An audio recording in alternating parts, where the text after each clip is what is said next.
Graça e paz. Boa tarde, Deus abençoe a todos. Estamos de volta com boas notícias. Boas notícias, o Evangelho de Jesus Cristo, conforme registra Mateus. Nós estamos seguindo aqui o Evangelho de Mateus e fazendo alguns comentários no que diz respeito a essa temática do Evangelho de Cristo Jesus, que nós colocamos no tópico de boas notícias. Estamos aqui no capítulo 14, no versículo a partir do 22. Imediatamente após, Jesus insistiu com os discípulos para que entrassem no barco e fossem adiante dele para o outro lado, enquanto ele despedia as multidões. Assim que mandou o povo embora, subiu sozinho a um monte para orar. Ao chegar da noite, lá estava ele só. Graças a Deus pela sua palavra. Nós vemos aqui que logo após Jesus alimentar a grande multidão, o milagre da multiplicação dos pães e dos peixes, fato que seguiu-se a decapitação de João Batista, cujos discípulos foram até Jesus comunicar a violenta morte do profeta João, bem como as multidões, o povo, ao saber da morte de João, a maneira como ele havia sido executado, também se reuniram, muito provavelmente para saber o que Jesus diria ou faria. O que Jesus fez foi condoer-se daquela multidão.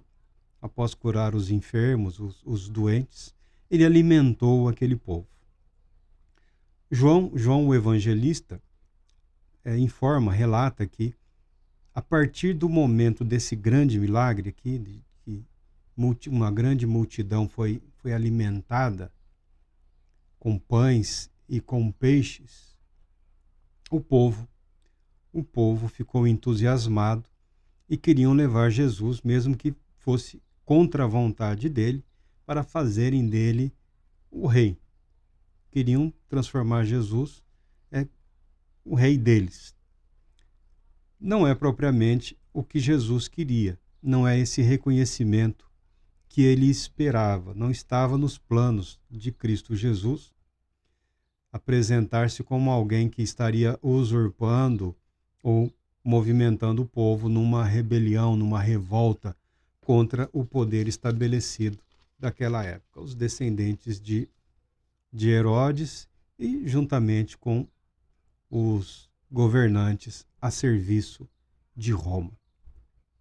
E aparentemente, pelo que o texto indica, até os apóstolos estavam um pouco, contavam os discípulos ainda discípulos, se deixaram contaminar pela movimentação, pela conversa, pela empolgação, pelos ânimos exaltados do povo, a ponto de Jesus insistir com eles para que eles imediatamente entrassem no barco e atravessassem o lago, chamado Mar da Galileia. O Mar da Galileia, a essa altura, já é de conhecimento já de praticamente todo mundo, do meio cristão, que o Mar da Galileia é um lago de água doce, é também chamado de Lago de Genezaré. Tá? É um lago de água doce que tem lá uns 19, 20 quilômetros de comprimento e uns 13 quilômetros de largura. É um lago de água doce. Naquela região do mundo, toda aglomeração de água, por assim dizer, todo lago, eles chamavam de mar.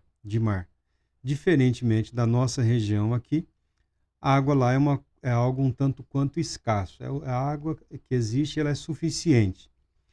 Não tem essa abundância de águas, águas doces aqui, como nós temos aqui nessa região do mundo, a ponto de não nos preocuparmos muito, com o uso de água para lavar a casa, quintal, torneira, Lá a água é um bem precioso e eles chamam de mar, Então todo lago, todo grande represamento de água lá chamavam de mar. Aqui é o chamado Mar da Galileia, ou Lago de Genezaré. Jesus coloca os seus discípulos no barco e ordena a eles que atravessassem o lago, que eles estavam indo para a cidade de Genezaré. Enquanto isso, Jesus despediu a multidão, mandou o povo embora. Não sabemos dos detalhes, mas Jesus desfez o pensamento daquele povo que queriam forçá-lo a tornar-se rei. E imediatamente Jesus retirou-se para orar. Essa é uma constante na vida e no ministério de Jesus Cristo. Volta e meia, ou quase sempre, ele se afastava para dedicar-se à oração. Era comum isso na vida de Cristo. Os discípulos sabiam disso. Os discípulos sabiam disso e não costumavam questioná-lo. Às vezes saíam à procura do mestre preocupados, mas não costumavam confrontá-lo nessa postura, nessa decisão. A primeira coisa que o texto aqui nos apresenta é cuidado com as multidões, né? Cuidado com a multidão, cuidado com a empolgação, cuidado com os atalhos. Jesus sabia muito bem qual era o plano de Deus para a vida dele. Ele conhecia muito bem o longo caminho a ser percorrido até ser reconhecido como rei. Fato que ainda não foi totalmente colocado em prática, não ocorreu ainda de uma forma plena, absoluta. Então Jesus nunca aceitou um atalho no que diz respeito ao plano de Deus para a vida dele. Se lembrarmos da tentação, quando Jesus inicia o seu ministério, alguns falam antes de iniciar o ministério, mas ele inicia indo para a região deserta para jejuar e orar. E também para ser tentado por Satanás. E ali ele foi tentado. Tudo que Satanás ofereceu para Jesus Cristo, nós podemos resumir como um caminho curto, um atalho. Um atalho. Satanás sempre oferece atalhos. Um caminho mais fácil, só alegria, só festa, né? Tudo sendo feito ou realizado de acordo com as nossas necessidades ou com o nosso desejo. O único que oferece isso é Satanás. Deus não oferece isso para absolutamente ninguém. E como aquele momento se tornou crítico na vida dos discípulos, Jesus encaminhou eles adiante por água e subiu a um monte para orar. E ali ele passou a tarde, anoiteceu, escureceu. O texto aqui da Bíblia relata que quando eles estavam mais ou menos na metade do caminho, todavia o barco já estava longe no meio do mar, sendo fustigado pelas ondas, pois o vento era contrário. Né? E na quarta vigília da noite, Jesus foi ter com eles andando por sobre o mar. Tá? Aí qualquer Bíblia, qualquer comentário, você vai ver aí essa questão de horários, né? Os judeus dividiam em 3 períodos, os romanos em 4. Então, à tarde da noite, já quase para o que nós chamamos aqui de madrugada, né? Porque no judeu o dia começa, o sol se põe, tem um período lá de mais ou menos 1 hora, já começa o dia seguinte. Então, por exemplo, hoje, segunda-feira, 7 de novembro, quando, aqui em Lins, né, quando nós atingirmos, por exemplo, umas 19 horas, para o judeu e para os sabatistas também, já é terça-feira, já é o dia seguinte. Tá? Eles têm esse ciclo aí de contagem do tempo um pouco diferente do nosso aqui. Tá? Nós seguimos o padrão aí da maioria com o fuso horário aqui, que divide a noite pelo meio. Né? Chegaram à conclusão de que a noite inteira fazer parte ou de um dia é muito, então dividiram a noite. Né?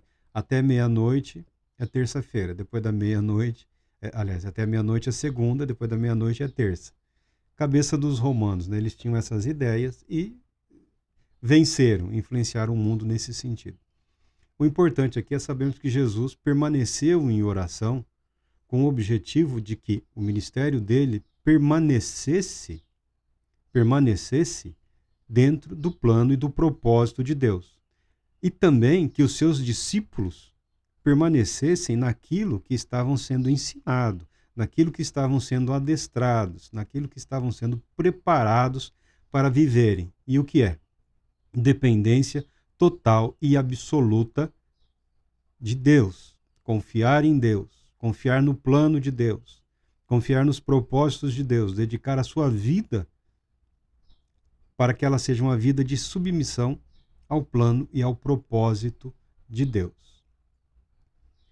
Nós podemos imaginar que o que aconteceu com os discípulos enquanto estavam no meio lá do lago, lá enfrentando lá o vento contrário, as ondas, preocupados, aflitos, é uma maneira de Deus trazer à tona o que se passava na mente, nos corações, no espírito deles, horas antes, em meio àquela multidão atabalhoada, né? Aquela multidão confusa, aquela multidão empolgada, né? Já querendo declarar Jesus o Rei.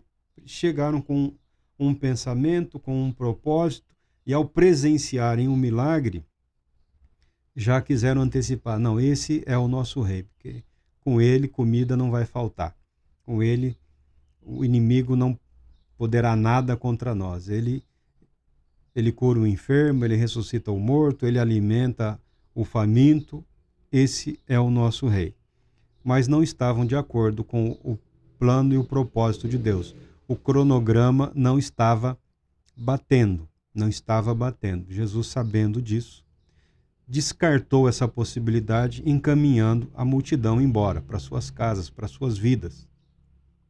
Não, é claro que não descartou que ninguém poderia ou deveria segui-lo, mas certamente impôs as suas próprias condições. E quando as pessoas veem condições firmes e sérias sendo estabelecidas, muitas vezes acabam se afastando com aquilo que têm em mãos. Por outro lado, nós podemos pensar aqui que os discípulos também estavam muito empolgados. Já tinham visto a essa altura vários milagres, mas o dos pães aqui, dos peixes, foi um que impressionou muito, muito mesmo.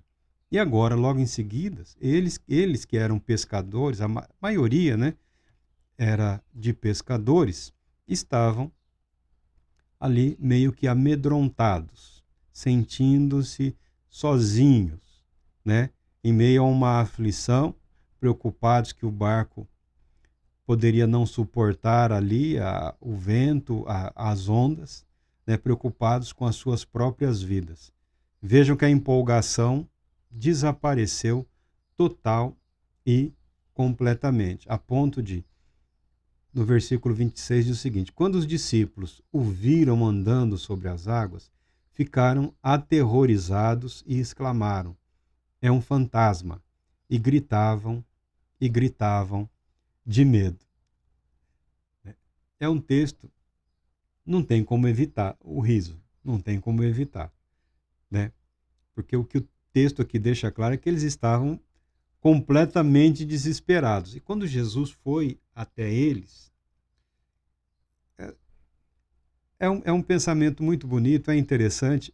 Eu gosto, está no texto e nós podemos interpretá-lo assim. Jesus simplesmente foi até eles, tá? Sabendo que eles estavam em perigo, Jesus, que estava orando,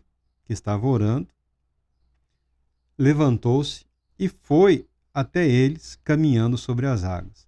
Então, assim, Jesus simplesmente chegou.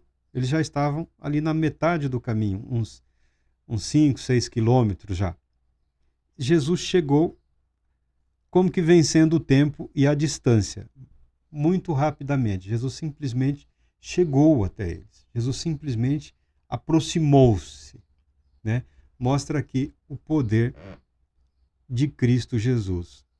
Algo do poder a ele, da autoridade a ele, concedida pelo Pai. É algo muito bonito de se ver, de se pensar, de se imaginar e de meditar. A distância não é um obstáculo, não é um obstáculo para o agir de Deus em Cristo Jesus. Os tempos ruins, as tempestades da vida, não são obstáculos não são um impedimento real e verdadeiro para o socorro de Deus em Cristo Jesus para a vida daqueles que nele creem, né? Para as nossas vidas, né? Nós que acreditamos que Jesus é o Cristo. E também na vida de muitas outras pessoas que clamam a Deus sem nem o conhecer muito bem. Não tenho nenhuma dúvida de que Deus envia socorro a essas pessoas, a essas vidas. Porque a Bíblia declara que Deus é bom e a sua misericórdia dura para sempre.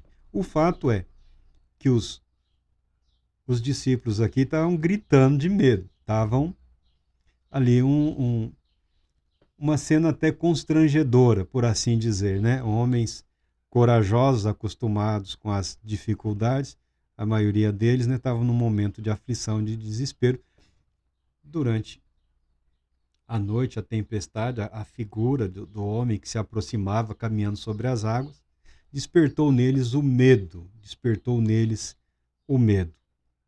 Outra coisa que nós podemos tirar do texto é que a fé não transforma ninguém em super-homem ou em super-mulher, em super-jovem ou super-adolescente. O ser humano permanece o mesmo, sujeito às mesmas paixões, aos temores, aos medos.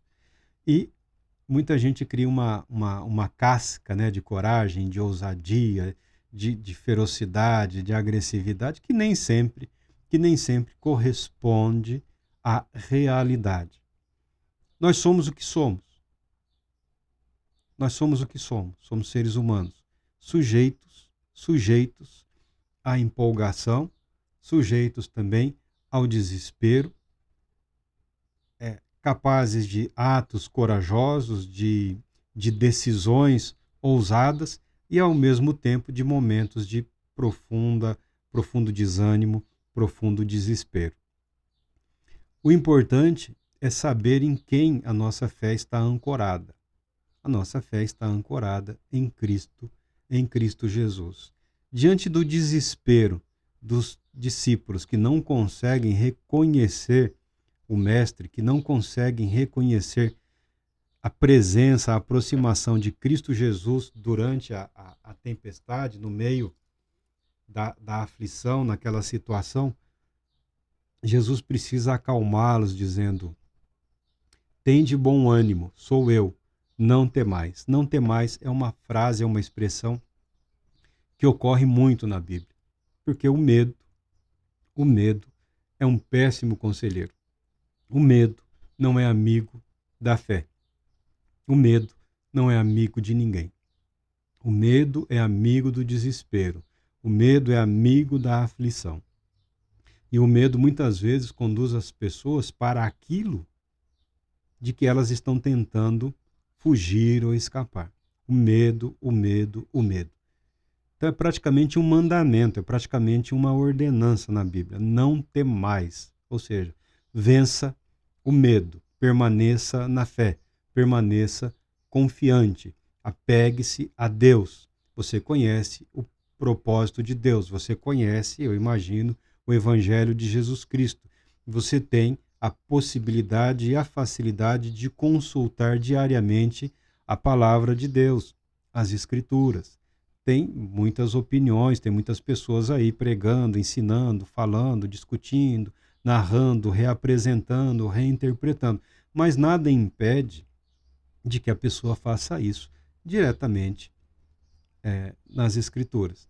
Temos ótimas traduções, excelentes versões, há um grande número de Bíblia hoje em dia, é uma facilidade muito grande, muito embora os preços nem sempre diminuam, é uma facilidade muito grande, a Bíblia é acessível, ela é muito acessível. E no mundo digitalizado também você pode baixar programas, maioria gratuitos aí pela internet. Nós temos a palavra de Deus e devemos permanecer firmes e confiantes. Aqui, Mateus, ele registra algo único. Parece que só Mateus registra isso aqui. Em meio ao pânico, ao desespero, ao ouvirem que era Jesus, né, para que ficassem calmos, Pedro toma a frente. Senhor, se és tu, manda-me ir ao teu encontro por sobre as águas. É tido como um ato de fé, mas em outros momentos também pode ser interpretado como um ato de presunção ou de questionamento, né? Se és tu, aí se não fosse, teria morrido afogado, né? Porque o que surgiram de cristos, de novos cristos hoje no mundo atualmente, né? De salvadores, né? De benfeitores, confundem algumas pessoas, né? Mas a Bíblia fala que os eleitos, os escolhidos de Deus, aqueles que receberam o dom do Espírito Santo, não serão confundidos, não serão enganados. Pelo menos não por muito tempo, porque espera-se que essas pessoas tenham as suas vidas moldadas pela palavra de Deus, que as suas mentes, que as suas convicções sejam dirigidas pelo Espírito Santo. É o que se espera. Mas aqui vamos tomar Pedro como num momento de ousadia. Alguns tentam apresentar o apóstolo Pedro como alguém assim capaz de altos e baixos. Eu encaro o apóstolo Pedro como ele é, como qualquer um de nós, um homem normal, um homem comum. Não era um homem extraordinário em nenhum aspecto. Aliás, nenhum dos apóstolos de Cristo Jesus. Extraordinário é o Deus que os chamou e os moldou para aquilo que eles passariam a viver. Nós não precisamos ser pessoas extraordinárias. Nós não precisamos viver a vida à busca de feitos grandiosos, de fama, de fortuna. Porque extraordinário é o nosso Deus. É o nosso Senhor e Salvador Jesus Cristo. Mas Pedro, vamos dizer, lançou aí esse desafio, que aparentemente não faz nenhum sentido. Aparentemente não faz nenhum sentido. Mas ele o fez. E Jesus respondeu positivamente. Vamos dizer assim, Jesus aceitou o desafio. Então Jesus lhe respondeu: vem. E Pedro, deixando o barco, andou por sobre as águas e foi na direção de Jesus. Todavia, reparando na força do vento, teve medo e, começando a afundar, gritou: Senhor, salva-me. Já não podia ter dito isso quando Jesus falou, aqui ó, sou eu, não temais. Já podia ter dito: Senhor, salva-nos. Estamos com medo. A tempestade. Não, ele quis algo diferente aqui. E outra lição ele aprendeu, né? Como a maioria de nós acaba aprendendo da maneira mais difícil, né? Quando está se afogando, quando a água ali chega no pescoço, né? Senhor, salva-me. Né? Até então, é comum as pessoas lançarem desafios, né? Há até quem estimule esse tipo de coisa, muito embora a Bíblia declare que é pecado, né? Não tentarás o Senhor teu Deus. Mas cada um é cada um, e é um mundo que nós temos que aprender a respeitar até a estupidez, né? Então, vá lá. Se você acha que o desafio é possível, né? Que Deus tem algo a aprender contigo, boa sorte, meu irmão.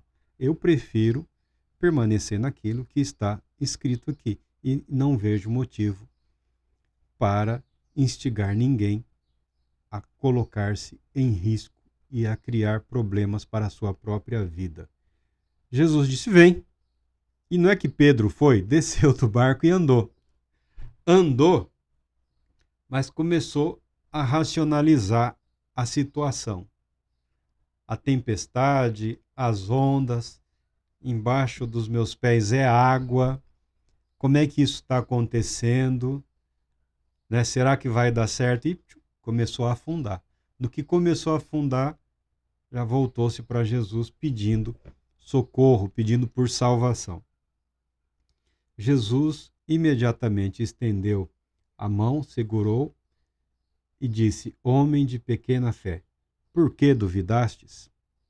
Nesse sentido aqui, parece que Jesus considerou algo plausível atender ali o propósito, a intenção do apóstolo Pedro, para que ele aprendesse, pelo menos naquele instante, os limites da fé, né? Os limites da ousadia, os limites da determinação. Por que você duvidou, Pedro? Por que você teve dúvidas? As dúvidas de Pedro não são diferentes das dúvidas que todos nós temos. Se você fizer um retrospecto, esquece a tempestade, a multidão faminta. O que eles queriam? Mandar embora, a turma assim, do se vira. Não, já está tarde, vocês vão embora, nós não temos como ajudar ninguém, vão embora logo para vocês passarem pelas aldeias no caminho e conseguirem alimento.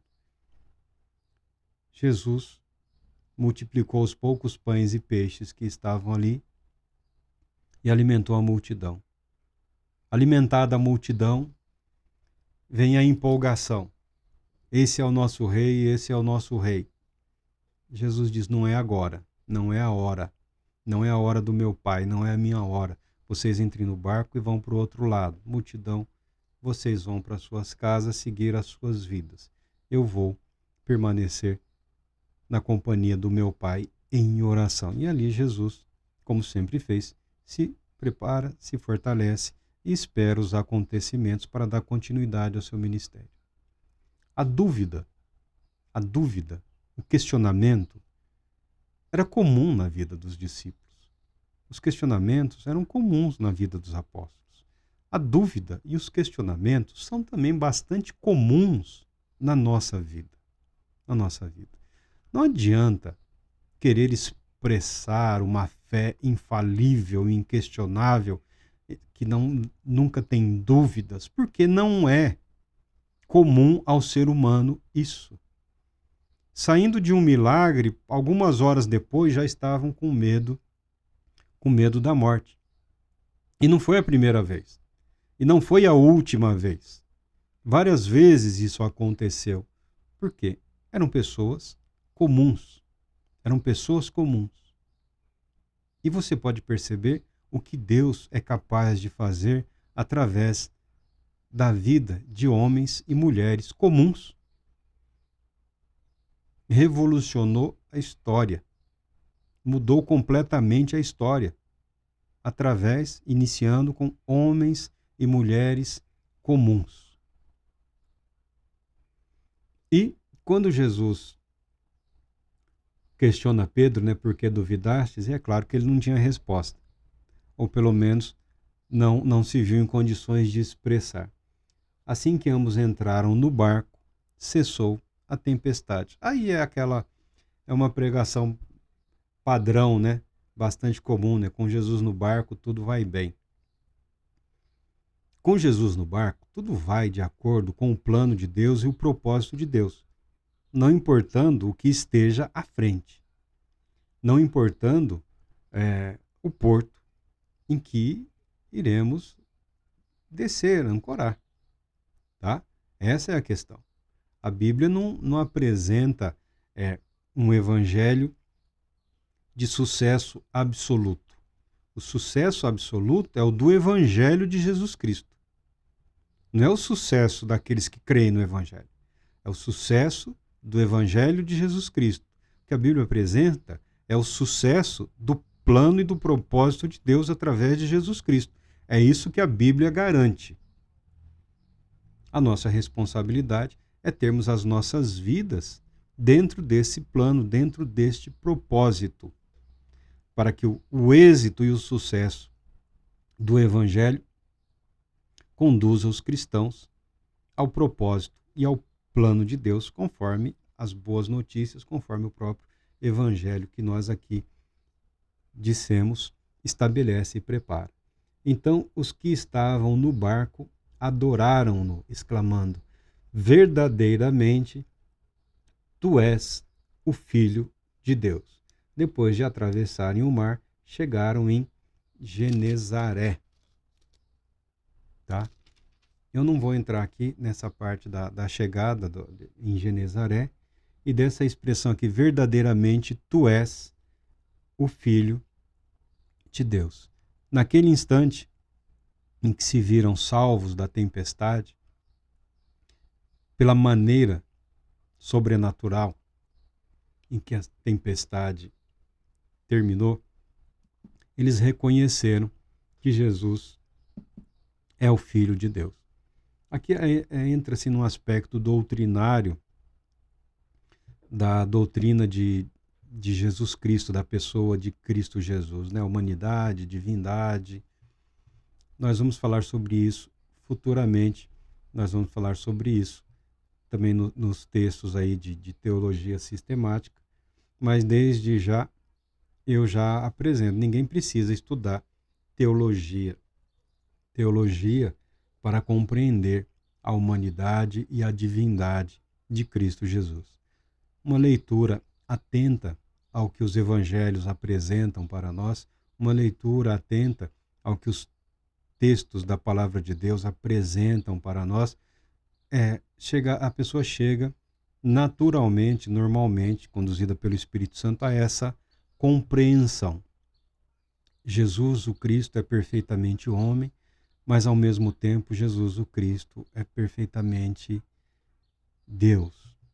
É um espanto, há uma complexidade, porque nós, como os judeus, acreditamos que há um único Deus, só há um Deus, só existe um Deus.